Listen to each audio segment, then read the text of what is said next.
नेपालको 3 दिने भ्रमणमा रहेका चिनिया स्टेट काउन्सिलर वाङ यीले महत्त्वपूर्ण भेटघाट गरेका छन्। नेपालमा हुने कुनै पनि किसिमको भू राजनीतिक चलखेलको प्रयासको चीनले विरोध गर्ने उनको भनाइ छ। चिनिया विदेश मन्त्रालयका अनुसार परराष्ट्र मन्त्री डाक्टर नारायण खड्कासँगको छलफलमा उनले चीनले नेपालसँग गर्ने 3 वटा समर्थनका क्षेत्रबाट चर्चा गरेका थिए। नेपालले अमेरिकी अनुदान सहायता मिलिनियम च्यालेन्ज कर्पोरेसनको संसदबाट अनुमोदन गर्ने क्रममा बेजिङ र वाशिङटन डीसीबाट प्रकट भएका चासोहरू सेलाउन नपाउँदै उनी नेपाल आइपुगेका हुन्। दक्षिण एसियाका विभिन्न देशहरूको भ्रमण सम्पन्न गर्ने क्रममा भारत हुँदै नेपाल झरेका वाङले नयाँ दिल्लीबाट भारतका राष्ट्रिय सुरक्षा सल्लाहकारसँग दक्षिण एसियामा चीन र भारतको सहकार्य सहितका विषयमा कुराकानी गरेको बताइन्छ। शनिबार मात्रै प्रधानमन्त्री शेरबहादुर देउवा र आफ्ना समकक्षी डाक्टर नारायण खड्कालाई भेटेका उनले नेपाल चीन सहकार्य बाहेक भूराजनीतिक चुनौतीले दुई देश बीचको सम्बन्धमा पार्ने प्रभावका बारेमा चर्चा गरे। चिनिया विदेश मन्त्रालयका अनुसार विदेश मन्त्री वाङले अन्तर्राष्ट्रिय वा दुई देशको घरेलु अवस्थामा जस्तोसुकै परिवर्तन आए पनि चीनले दुई देशका नेताहरूले तय गरेको मार्गचित्रलाई समर्थन गर्ने र नेपालप्रति मित्रवत नीतिहरूलाई अडिग भएर कार्यान्वयन गर्ने प्रतिबद्धता जनाएका छन्। त्यसबाहेक नेपाल र चीनको साझा भविष्य निर्माण गर्ने दिशामा दुवै देशलाई लाभ हुने सहकार्यमा पनि प्रतिबद्ध भएर चीन अघि बढ्ने सन्देश दिएका छन्। अमेरिकी अनुदान सम्झौताको अनुमोदनलाई लिएर नेपाली राजनीतिमा देखिएको विवाद र त्यसले निम्त्याएको भूराजनीतिक तरङ्गमाझ चिनिया विदेश मन्त्रीले नेपालको परराष्ट्र नीतिको समेत चर्चा गरेका छन्। वाङ नेपाल आइपुग्नु अघि नेपाल मामिला सम्बन्धी एकजना चिनिया विज्ञ गाओ ल्याङले नेपालले स्वतन्त्र ढङ्गले विदेश नीति सञ्चालन गरेसम्म चीन आफ्नो स्वार्थ सुनिश्चित हुनेमा आश्वस्त भइरहने बताएका थिए। विदेश मन्त्री वाङले चीनले नेपाललाई स्वतन्त्र घरेलु र विदेश नीति सञ्चालनका लागि समर्थन गर्ने बताएको बीबीसीले उल्लेख गरेको छ। उनले भने चीनले नेपालको मामिला नेपाली नागरिकहरू स्वयंले निर्णय गर्नुपर्छ भन्ने विश्वास राख्छ। चीनले नेपालको सार्वभौमिक सत्ता र स्वतन्त्रता अवमूल्यन गर्ने, आन्तरिक मामिलामा हस्तक्षेप गर्ने र नेपालमा भू राजनीतिक चलखेलमा संलग्न हुने प्रयासको विरोध गर्छ उनले भनेका छन्। दक्षिण एसियामा सहकार्य गर्न चीनका लागि नेपाल महत्त्वपूर्ण रहेको भन्दै उनले अरू देशसँग नेपालले मित्रवत सम्बन्ध राखेको र क्षेत्रीय तथा अन्तर्राष्ट्रिय मुद्दामा थप भूमिका खेलेको देख्दा पनि चीन खुसी हुने जनाएका छन्। परराष्ट्र मन्त्री खड्काले एक चीन नीतिप्रति प्रतिबद्धता जनाउँदै नेपाली भूमि चीन विरोधी गतिविधिमा प्रयोग हुन नदिने धारणा राखेको नेपालको परराष्ट्र मन्त्रालयले जनाएको छ। चीनका अनुसार दुवै पक्षले एक अर्काको सार्वभौम सत्ता, भौगोलिक अखण्डता र राष्ट्रिय स्वाधीनताप्रतिको आफ्नो समर्थन दोहोर्याएका छन्। नेपालका सबै दलहरूसँग चीनको मित्रवत नीति हुने भन्दै चिनिया स्टेट काउन्सिलरले नेपाली पक्षसँग राज्य र प्रशासन सञ्चालनबारे अनुभव आदान प्रदान गर्न इच्छुक चीन रहेको पनि उल्लेख गरेका छन्।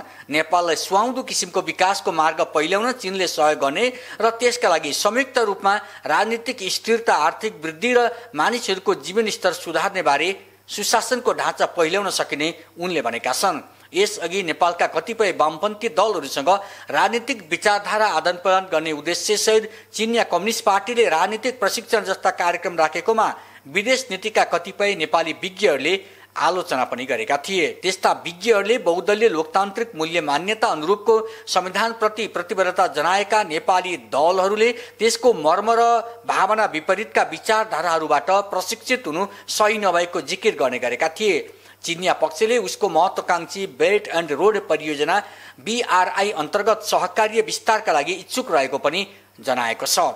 चिनिया विदेश मन्त्रालयले भनेको छ चिनिया पक्ष दुई देशबीच महत्त्वपूर्ण सहकार्यका परियोजनालाई द्रुत ढङ्गले अघि बढाउन चाहन्छ, दुई देशका स्थल नाकाहरूमा असहज आपूर्ति सुनिश्चित गर्न चाहन्छ, ऊर्जाका क्षेत्रमा अन्तर्देशीय सम्भावनाको खोजी गर्न चाहन्छ र आर्थिक तथा सांस्कृतिक आदान प्रदान विस्तार गर्न अनि ट्रान्स हिमालय त्रिआयामिक सम्पर्क सञ्चालन निर्माण गरेर हिमालयलाई दुई देशबीचको मित्रवत सहकार्यको सेतु बनाउन चाहन्छ।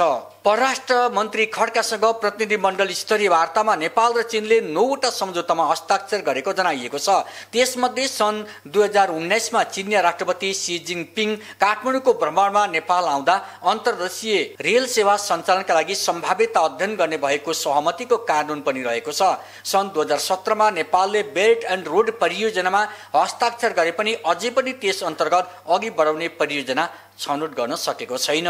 कतिपय देशहरू ऋणको पासोमा परेको भन्दै राष्ट्रिय स्वार्थ लाभ र लगानीको ढाँचाबारे विशेष ध्यान दिएर बेल्ट एन्ड रोड अन्तर्गतका परियोजनाहरू छनौट गरिनुपर्नेमा धारणा राख्दै आएका छन्। विदेश मन्त्री वाङको भ्रमण पारेर चीनले नेपाललाई आर्थिक र प्राविधिक सहकार्य सम्झौता अन्तर्गत 11.5 अर्ब रुपैयाँ अनुदान दिने प्रतिबद्धता पनि जनाएको छ। दुवै देशको सहमतिमा उक्त रकम खर्च गरिने परियोजनाको छनौट गरिने नेपालको परराष्ट्र मन्त्रालयको विज्ञप्तिमा उल्लेख छ।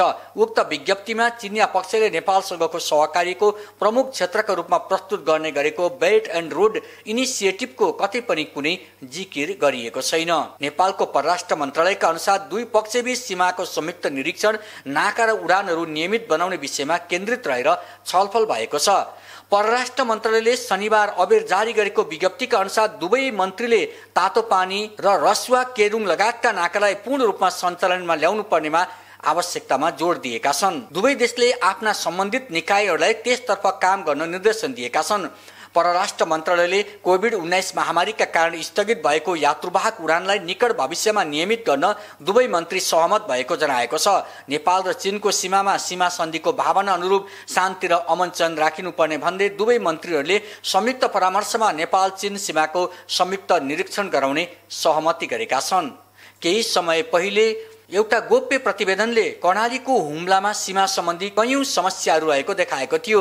चिनिया स्टेट काउन्सिलर वाङले प्राथमिकताका आधारमा जतिसक्दो चाँडो नेपाली विद्यार्थीहरूलाई चीन फर्कन आफ्नो सरकारले सम्पूर्ण सहयोग गर्ने प्रतिबद्धता व्यक्त गरेको पनि परराष्ट्र मन्त्रालयले जनाएको छ। चीनले कोभिड महामारी देखाउँदै यात्रामा प्रतिबन्ध लगाएपछि चीनमा उच्च शिक्षा हासिल गरेका कयौं विद्यार्थी अलपत्र परेका छन्। नेपाललाई आवश्यकता अनुसार खोप र अन्य उपकरण उपलब्ध गराउने प्रतिबद्धता पनि वाङले जनाएको नेपालको परराष्ट्र मन्त्रालयले जनाएको छ।